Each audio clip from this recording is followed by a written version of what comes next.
La pregunta de hoy: ¿cuál considera que es el principal problema que enfrentan las personas de la tercera edad? Opciones que le ofrecemos en Twitter y en nuestro portal de noticieros GREM: deterioro de la salud, deterioro económico, deterioro emocional.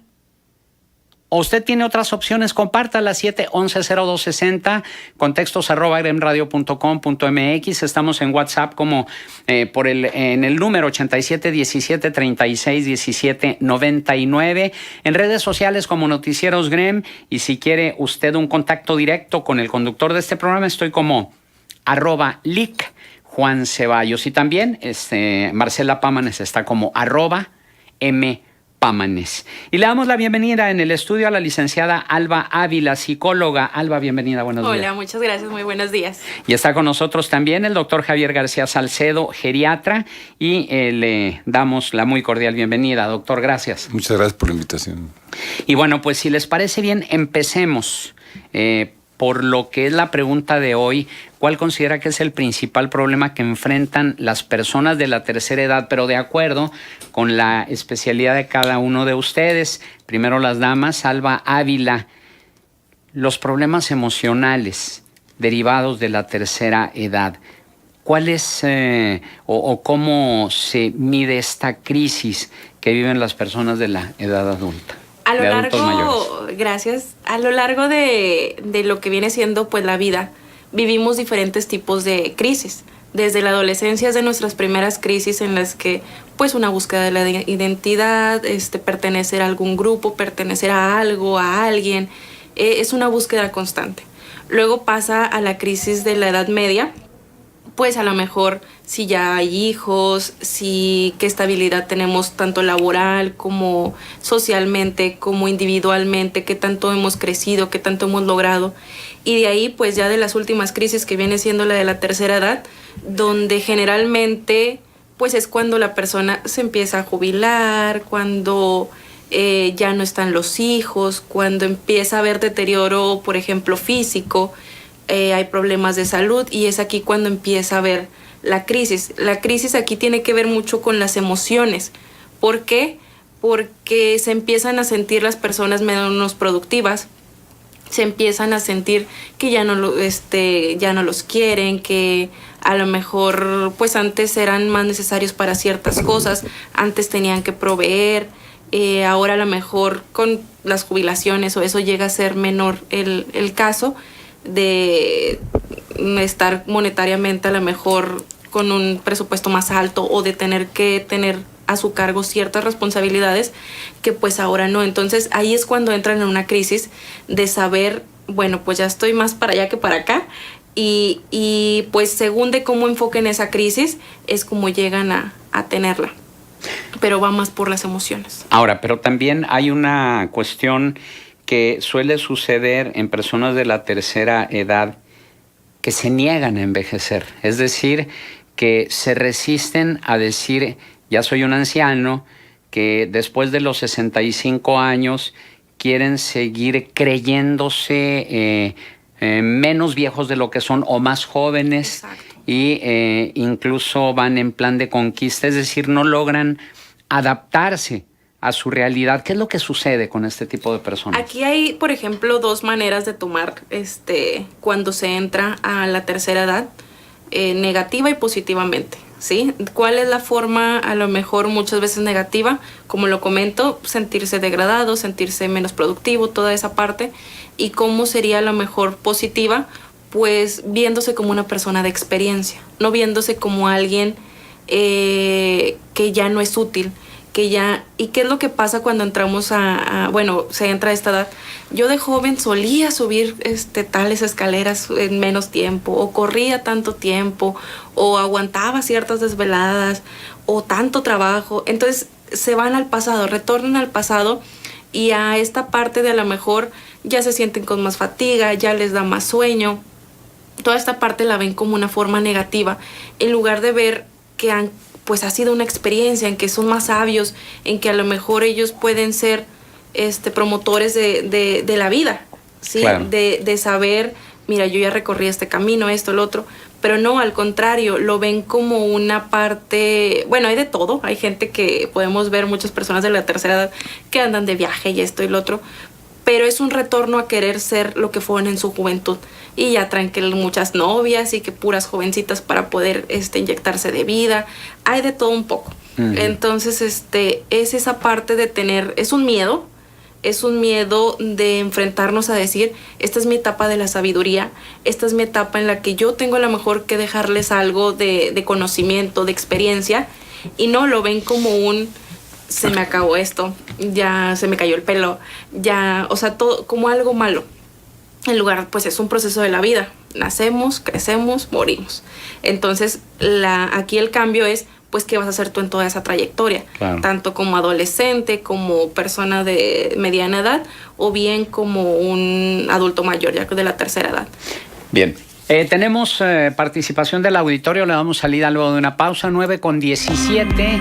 22 grados centígrados en el centro de Torreón. Es la pregunta de la mesa de análisis en la que nos acompañan la licenciada Alba Ávila, psicóloga, y el doctor Javier García Salcedo, geriatra, y tenemos ya participación del auditorio. Trinidad Martínez Holguín dice, en mi opinión, en la vejez es donde se vive la muerte. Es lo que comenta Trinidad Martínez Holguín. También Gerardo Valtierra se comunica. Creo que el principal problema que enfrentan los ancianos es la discriminación, y es que hay que ver cómo en instituciones como el Seguro Social los hacen a un lado. Es secreto a voces que dicen ahí que los viejos, como ya no son productivos y ya no generan cuotas, a esos los dejan al último en materia de medicamentos, de quirófano y de tratamiento. Le dan preferencia a los jóvenes. Bueno, pues esta es la opinión de Gerardo. Opine usted, 711-0260, estamos en WhatsApp 87-17-36-17-99, redes sociales, noticieros GREM y el doctor Javier García Salcedo, geriatra. ¿Qué nos podría decir, doctor, que cuáles son los principales problemas que enfrentan las personas de la tercera edad en el ámbito de la salud? Me parece que el mayor problema que tienen los ancianos, hay que llamarles por su nombre, es a perder la autosuficiencia. Y la pérdida de autosuficiencia no solamente es biológica, es corporal, sino también es económica y es social. Pero ese es un problema muy serio, porque no tienen previsto cómo van a llegar. Y en eso, desde el punto de vista geriátrico, pues sabemos que se puede llegar de tres maneras. Hay un envejecimiento usual, digamos envejecimiento usual, aquella persona que llega anciano sin pensar que va a llegar a ser anciano. Le llega la vejez ya, no se da cuenta hasta cuando ya le llega y sabe que ya es un anciano. Hay un envejecimiento patológico, que generalmente pues, no se quiere que sea eso, con enfermedades acumuladas. Puede ser sobrepeso, con problemas articulares, diabetes, hipertensión, insuficiencia renal, lo que sea. Y la otra es el exitoso, donde sí se piensa que va a llegar, que quiere llegar a viejo y llegar en las mejores condiciones para ser autosuficiente desde el punto de todos los puntos de vista. A veces es muy difícil hacer eso porque por más que se piense llegar a viejo, llegar en buenas condiciones biológicas, estamos cursando en el mundo, y en México no es la excepción, con problemas económicos muy serios, donde dices alguien que trabajó mucho tiempo, y donde los que tienen la oportunidad de pensionarse van a tener un soporte económico adecuado. Y aún ese soporte económico con las modificaciones de la inflación y lo demás, pues ya no es tan real. Y eso parece que no, pero repercute muchísimo. Porque si trabajé toda la vida, tengo una pensión, pues la pensión cada vez me alcanza menos. Porque se fija el salario de la pensión, pero va incrementándose el costo de la vida. Y eso es los que mejores les va. El otro problema es cuando pues, no tienen derecho a pensión. ¿Y qué es lo que hacen para sobrevivir? Algunos tienen hijos, la mayor parte de los hijos. En México, afortunadamente en México, todavía se hacen cargo de los padres. Es difícil que la familia se deshaga de los padres, porque en México, bendito sea Dios, todavía se da. Hay muchos casos en que ya están ancianos abandonados por los hijos. sobre todo cuando los heredan en vida. Los sacan y se quedan a ver cómo les. Y la otra es, están con los hijos, pero aunque estén con los hijos, no hay suficientes recursos para soportar las enfermedades que pueden tener los ancianos. Y todas las enfermedades que se acumulan en un paciente anciano, los hijos que no tienen suficiente plata, pues no les pueden cubrir todas las deficiencias de salud que pueden sobrevivir.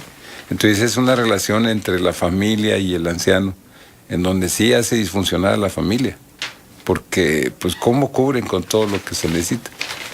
El sector salud está cargándose cada vez más de ancianos, y ahí se va más de la mitad de los medicamentos que se utilizan para los ancianos. Y eso de que no se atienden los ancianos en las instituciones de salud, bendito sea Dios, sí se atienden a los ancianos. El ISSSTE fue el primer instituto de salud que hizo geriatras a nivel nacional. Sí. Y ahora afortunadamente, el Instituto Mexicano de Seguro Social ya tiene residentes de geriatría y tiene geriatras incorporados. Entonces la mentalidad en el sector salud ha cambiado, y ha cambiado mucho. El problema es cuando no tienen Instituto Mexicano de Seguro Social o no tienen ISSSTE. Entonces depende del Estado, mucho del Estado. ¿Qué pasa con la población abierta? Y es un problema porque no se puede cubrir todas las necesidades de medicamentos. Primero, porque un anciano se lleva más de 4 medicamentos cuando tienen patologías. Y aunque no fuera eso, bueno, ¿qué voy a hacer con el anciano que está solo? No tenemos instituciones que vean a los ancianos que están solos. Y no hay asilos del Estado. No hay ningún asilo del Estado. Entonces hay ancianos que están con su pareja, o los dos se quieren ir al asilo, a una casa de reposo, o uno de ellos fallece y el otro quiere que de alguna manera se cuide. Y no hay donde, en forma muy seria, se hagan responsables de ellos. Y cada vez vamos a hacer más los ancianos, sí. Cada vez vamos a hacer más. Esto que dice, doctor, me parece preocupante porque, de hecho, en virtud del control demográfico y el hecho de que en nuestro país cada vez las parejas tienen menos hijos, va creciendo la población adulta. Y vamos, para el 2050 se prevé que haya un elevado número de adultos mayores que ya no están en edad productiva y que tienen que ser atendidos por el Estado. Pero hace unos momentos mencionaba usted sobre el hecho de las personas mayores que afortunadamente cuentan con familia que les permiten vivir con ellos y ellos los mantienen, claro. Pero desgraciadamente no es... digamos, la regla generalizada con todos los adultos mayores. Hoy, precisamente, se publica en El Siglo que una cantidad importante de adultos mayores son abandonados por sus hijos en plena calle. Los sacan de la casa una vez que el padre les dona la casa en vida. Reconoció Jocelyn Márquez Díaz, coordinadora de atención del adulto mayor del DIF estatal. Dijo que han sido varios casos los que se han atendido en este y otros años de personas mayores que acuden a pedir ayuda al DIF porque alguno de sus hijos lo acaba de echar de la casa y no tienen dónde dormir. Márquez Díaz aclaró que lamentablemente estos adultos mayores donaron en vida su casa a uno de sus hijos y estos, al sentir la propiedad suya, corren de la casa a su padre porque les representa una carga. Y por desgracia, en el programa Actualidad del Gremio hemos recibido este tipo de quejas de adultos mayores que son corridos por sus hijos porque ya les dieron la casa, o que los mismos hijos los presionan para decirle, bueno, pues ya herédame en vida, ya dame la casa, ¿qué caso tiene que siga estando a tu nombre si yo me voy a quedar con ella? Y esto trae como consecuencia el problema al que hace referencia Jocelyn. Y bueno, en Víctor Alducin pregunta, ¿y qué pasa con los chavorrucos? Bueno, pues ya lo contestaba hace unos momentos Alba Ávila, con estas personas de la tercera edad que no aceptan su realidad y pretenden aferrarse a la juventud. ¿Habría algún comentario más al respecto, Alba? Pues no es básicamente eso, como les comento, es un miedo a envejecer, es un miedo, un temor también a la muerte, es un temor a sentirnos menos productivos, a que estamos perdiendo muchas partes nuestras. y básicamente en eso se concentra. Hay que canalizarlo, claro, porque de hecho es una falta de madurez, incluso por más grandes que sean y toda esta parte, es una falta de madurez de querer regresar al pasado, de decir, yo no quiero soltarlo. Yo en mi juventud era esto, yo en mi juventud tenía muchas novias, yo en mi juventud... Y es desprenderse, es cerrar un ciclo y brincar al otro. Bien, tenemos más participación del auditorio. Esto es lo que nos dice Maribel Martínez. ¿Es leyenda urbana o es realidad? Es una pregunta para el doctor García Salcedo. ¿Es leyenda urbana o es realidad la discriminación que sufren los ancianos en las instituciones de salud pública? Bueno, al menos en las instituciones de salud pública, seguro viste ya eso, le mencionaba que ha cambiado. Tan ha cambiado que se les da preferencia en la consulta externa, por decir algo. Están impuestos de que si tiene cita, pasa, si no tiene cita, no pasa. Y aunque no tenga cita, se ven primero a los citados y después a los que no están citados. Y se les trata al que no está citado como si estuviera citado. Eso hace que se nos cargue la consulta, pero no es, vaya, es un honor poder servirle y es de veras muy satisfactorio poder hacer algo por los viejos que tenemos como derechohabientes. Doctor, pero ustedes usan una excepción de la regla y permítame decírselo porque, bueno, lo conozco de muchos años y puedo avalar su gran calidad humana. Pero no todos son así, por desgracia. Digo, hay médicos que, y me ha tocado verlos, que incluso ni siquiera voltean a ver al paciente a los ojos. Le preguntan qué siente, están metidos en el papel y le dan la receta sin auscultarlos y ya vaya. O sea, pero eso no es para los viejos, es para todo el mundo. Es para todos, sí. Eso no es... Pero se acentúa en las personas. No, es igual. Sí. Hay médicos, desgraciadamente, bueno, pues sí, que hacen eso. Ajá. Y que no les pone atención al paciente, pero no porque sea viejo, sino porque ellos están impuestos a no poner atención a nada. Ajá. Eso es lo que intenta, por ejemplo, el Seguro Social, al tener un departamento de geriatría y tener residentes de geriatría, de que cambie eso. Y incluso hay otra cosa que es muy importante, tanto en el sector salud, salubridad o los residentes de salubridad, no importa la especialidad que sea, en el Seguro Social o en el ISSSTE, va a ser un especialista en anestesiología o en cirugía, y de las últimas cosas que les dan antes de que salgan de la especialidad correspondiente, están intentando geriatrizar al médico.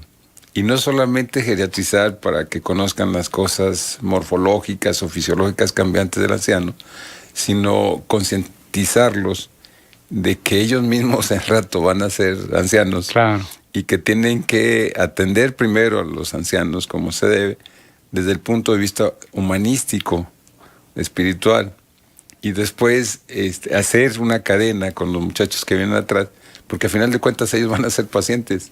Entonces tiene que cambiar esa manera de pensar. Y estamos empezando. Geriatría en México es reciente, porque no habíamos viejos, ahora somos más viejos por la esperanza de vida y porque se está muriendo menos la gente, y porque el número de niños que nace cada vez es menor. En otros países ya están muy ancianos, la población es anciana, porque se supone que la esperanza de vida tiene que ver también con la calidad de atención en la salud, y se está incrementando todo, de una manera u otra se está incrementando, pues estamos viviendo más. Como te ves me vi, como me ves te verás, ¿verdad? Y luego la otra cosa, ¿cómo es que se está incrementando? Usted lo decía bien, ¿cuántos niños están naciendo? Por pareja, para que se estabilice un país, es 2.1 niños por pareja. En México estamos en 2.2 y deberíamos estar en menos. El problema que tenemos ahorita de los nacimientos, a pesar de la planificación familiar, es que hay mucha gente adolescente que se está embarazando, sobre todo en las clases bajas. Entonces eso nos está impactando en el incremento de la población. Pero si no fuera así, nosotros calculamos que en este momento fuera 1.8, en donde la población no solamente se estabilizaría, sino que disminuyera. Entonces eso hace que y somos ya un país de viejos y que tenemos que prepararnos desde el punto de vista no solamente de salud, Claro. sino económico, social y de atención. Yo soy muy enfático en decir, bueno, ya somos viejos, algunos tenemos una buena familia, una excelente familia, un soporte social y económico bueno, pero hay gente que no. Entonces, ¿qué está haciendo el Estado en este momento? Que es la mayoría. Sí, ¿qué está haciendo el Estado? Cualquier Estado. Para decir, ¿qué vamos a hacer con los viejos? Primero, los que ya tenemos. Hay mucha gente que tiene muchas deficiencias. Y la otra, ¿qué vamos a hacer con los que vienen? Y lo de pensiones es otro problema muy serio. ¿Cómo le va a hacer el Estado para cubrir las pensiones a las que está obligado? Ya no digo a las que vienen, a las que está obligado a hacer. Y lo que sé es que el monto de pensiones está por arriba el Producto Interno Bruto de lo que se gasta en pensiones a lo que se gasta en salud en total. Entonces es un problema muy, muy serio que espero que el próximo gobierno federal lo tome en cuenta. Totalmente. Tenemos más participación del auditorio. Gracias por comunicarse. María Eugenia Salas dice, como instructora de yoga de personas de la tercera edad con 5 años de experiencia en la Gran Fraternidad Universal, el problema, a mi parecer, con las personas de la tercera edad es la falta de atención. Las personas que estamos a su alrededor, que podemos atenderlos, les permite que ellos se sientan muy bien, motivados, entusiasmados, alegrados. Por ejemplo, con el yoga hacen conciencia de lo que es su cuerpo. Es lo que dice María Eugenia Salas. También se comunica Víctor Manuel y nos dice lo siguiente: para mí la crisis de la tercera edad empieza desde la incapacidad de las autoridades gubernamentales para atender a este importante sector de la población desde el punto de vista económico, emocional, psicológico, social y humano. En el ámbito de salud, por desgracia, sí estoy convencido yo que son discriminados. Me ha tocado ver cómo enfermeras desprecian e insultan a personas de la tercera edad que van a consulta y no son acompañados por nadie. Yo le reclamé a una enfermera en una ocasión y me congeló. Tenía cita con el médico y me dejó hasta el último, y cuando terminó me dijo que el médico ya se había ido. Es el comentario. 9:36, continuamos con este tema luego de una pausa. Nuestros invitados, la licenciada Alba Ávila, psicóloga, y el doctor Javier García Salcedo, geriatra, y tenemos más participación del auditorio. Lilia Azucena pregunta a la psicóloga, ¿cómo enseñarles a los chavorrucos que ya no son chavos y que ya están rucos? Es algo difícil porque es un proceso de duelo y de adaptación. Es un proceso en el que tienen ellos que conocer y adentrarse a este mundo. De duelo para aceptar que ya murió la juventud. Exactamente. Y pues ya dejarla en donde se quedó. Ya es algo que se cierra, se queda atrás. Dejar ir al joven. Exactamente. Y darle la bienvenida al viejo. Exactamente, de esa manera. Y aprender cómo darle la bienvenida, aprender qué es lo que está dentro de su entorno. No significa que va a dejar de hacer totalmente las cosas, sino que las va a hacer de una manera diferente y que hay nuevas cosas en las que ya entra en otro círculo. Entonces, es algo difícil. No se puede con una varita mágica decir ya mañana tienes que ser dejar de ser chavorruco. Y cómo se les puede orientar. Hablando con ellos, tampoco decirles ya acéptalo, ya eres viejo, no, nada de eso, sino que empezarlo a incluir, a lo mejor invitarlo a ciertas actividades, invitarlo a que conozca un contexto donde va a ser productivo, donde va a seguir a lo mejor bailando, cantando, saliendo, pero dentro de un ámbito ya de su área. Entonces es invitarlo a toda esta parte, es hablar obviamente con él. Si la persona, y esto es en cualquier edad, si la persona no quiere crear un cambio, no se va a dar nunca. O sea, nadie puede, yo a lo mejor quiero decir, es que quiero cambiar a esa persona, no se puede hacer si la persona no lo quiere hacer. ¿Por qué? Porque es algo que tiene que aceptar. ¿Cómo lo podemos orientar? Pues dándole a conocer las herramientas, dándole a conocer las actividades, invitándolo, incluyéndolo, y ver que no significa que esté deteriorado, que esté discapacitado, que no es eso, sino que es simplemente adaptarte a un nuevo entorno, y no tanto un nuevo entorno, sino que de diferente manera, claro. ¿Sí? A nuevas actividades, y dejar atrás decir, las disfruté, fueron muy buenas, las acepto, ahora yo necesito esta otra parte. Pero pues, ¿cómo se puede hacer? Invitando a esta persona, incluyéndolo a cosas donde esté con a lo mejor otras personas de su edad, que vea que se puede adaptar, que vea que puede hacer nuevas actividades.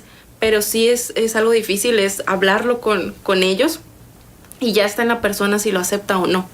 Entonces, socialmente, ¿por qué no lo aceptan?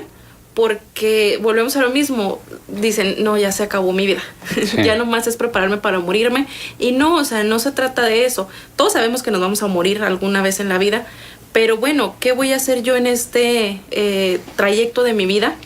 Pues es invitarlos a toda esa parte para que puedan ellos cerrar un ciclo. Cada persona lo hace de diferente manera. Muchos se quedan en su infancia, de hecho, muchos se quedan en la adolescencia, otros en su edad media, y de ahí no quieren salir. Depende, como hace rato comentábamos, de qué momento haya sido el más feliz para ellos. Entonces dice, como ese momento fue mi mayor felicidad, esa etapa de mi vida, ahí me quedo, no la suelto, me agarro de aquí y listo. Así como también llega a pasar con los niños, que luego no quieren soltar, que porque en el kinder eran muy felices, o porque dices, ya, tienes que crecer, ya. Entonces, pero nadie los puede obligar, tienen que aprender a cerrar etapas. O los jóvenes del síndrome de Peter Pan, ¿verdad? Que se niegan a crecer, se niegan a madurar. Y muchos que todavía siguen, por ejemplo, con los padres, muchos que siguen haciendo actividades que dices, sí, oye, ya tienes que adquirir responsabilidades, ya tienes que ver otro tipo de cosas, ya. O que se la viven estudiando, para que dicen, no, yo no me suelto, aquí con mis papás los tengo nada más, pero ya tienen que enfocarse, pero tienen que cerrar ciclos, claro, tienen que aprender a tomar responsabilidades. Esto es de manera individual, se pueden acercar a personas profesionales para orientarlos individualmente según la etapa en la que se hayan quedado y según también cuál es el entorno de la persona, porque pues no lo pueden, a lo mejor hay una persona que lo quiere ayudar, pero 10 que lo están arrastrando a esa otra parte. Claro. Y si la persona, si el chavorruco no quiere cambiarlo, va a ser algo muy difícil. Sí. Leí este comentario de Lilia Azucena, esta pregunta más bien, cómo enseñarles a los chavorrucos que ya no son chavos y ya están rucos. Lo leí en el corte y me pareció interesante lo que comentó el doctor García Salcedo, que me gustaría que lo compartiera, doctor, con el auditorio, la reflexión que hacía en torno a esta pregunta de los chavorrucos, cómo hacerles ver que ya no son chavos y ya están rucos. Pues es que es difícil porque ellos, lo comentaba la licenciada, es una manera de aferrarse a lo que mejor les fue. Y a lo mejor es un mecanismo de defensa para compensar otras situaciones que le faltan. Si no tiene satisfecha su vida familiar o social, de alguna manera tiene que sobrevivir. Entonces es irse con una actividad para de alguna manera decir estoy vivo. Y por eso también es difícil cambiarlo, porque si le quito eso, luego ¿qué le dejo? A lo mejor quiere andar, no sé, bailando en la plaza y exhibiéndose de que baila mejor que los demás, incluso compitiendo y hasta en ocasiones hasta agrediendo. Porque si no tiene eso, no tiene nada. Va a la casa y regresa y está solo, o está con una mala relación familiar con su familia, sus hijos, sus nietos, o le falta, esta vez no le llegó completa la pensión, o no tiene ni pensión, no tiene que comer. Entonces de alguna manera tienen que salir adelante. Y la otra cosa también estaba mencionando, pues que no está preparado para llegar o ir cerrando ciclos, como lo mencionaba la licenciada, no solamente cerrando ciclos, sino irse adaptando a las condiciones biológicas, sociales y familiares que cada uno tenemos. Si tenemos satisfechas nuestras necesidades básicas y somos autosuficientes, cada etapa la disfrutamos muchísimo. Es ver crecer a los hijos, que los hijos sean autosuficientes, luego ver a los nietos cómo van creciendo. Y cada nieto es un regalo de Dios, y verlo así. No va a ser el papá, no va a ser la mamá, van a ser los abuelos. Pero disfruta la hija, disfruta el nieto. Y es fabuloso cuando la familia está bien desde el punto de vista de salud. Y está bien, es sentarse a la mesa todos juntos, compartiendo experiencias y sabiendo que todos ya pueden ser autosuficientes. Y cada uno en su entorno luego se juntan y comparten hasta el amor o la felicidad. No todos los ancianos tienen la dicha de tener un entorno adecuado. Si además tiene experiencias laborales o académicas y las puede sacar adelante, pues ya se completa. Pero vaya, otra vez, depende mucho de cómo le haya ido, depende mucho de cómo esté ahorita, depende del entorno, como le decía la licenciada, si es favorable o no. Pues a lo mejor en ocasiones, con todo respeto, no quiero cambiar ese chavorruco porque si no le quito la poquita, el poquito impulso de vida que pueda tener, porque es lo único que tiene. Entonces, que se exhiba como si estuviera hippie, como si fuera hippie, aunque es un anciano con su colita, pues Dios lo bendiga. Pero si así es feliz. Si así es feliz. Porque si se lo quitas, entra en la depresión y es peor. Así es, entonces así déjelo. Es bien, muy bueno. Mientras no le haga daño a los demás, mientras no agreda al entorno, cualquiera que este sea, familiar, social, lo que sea, pues Dios los bendiga y hay que respetarlos. Sí. Hay que oír, no sé, a mí no me gusta cómo cantaba fulano y tal, pero si llega a consulta ese paciente y me dice cómo está, lo oigo y a lo mejor hasta le doy seguimiento. No me gusta, pues no le voy a decir que no me gusta, porque pues a él le gusta. Claro, sí. Entonces hay que darle el impulso de que siga haciendo eso, porque es lo único que le queda. Bien. Alguien que tocó con un conjunto y que me está platicando de cómo se hacen las notas, pues yo lo oigo, pero además le pregunto para que vea que sí me interesa. Sí. Ya no puede tocar porque tiene problema pulmonar, pero bueno, caramba, hay que echarle la mano porque ese es su impulso de vida. Claro. Más comentarios del auditorio. Por WhatsApp, La Muralla dice, buen día amigos, sí, solo se muere una vez en la vida. Saludos, muy buen programa, muchas gracias.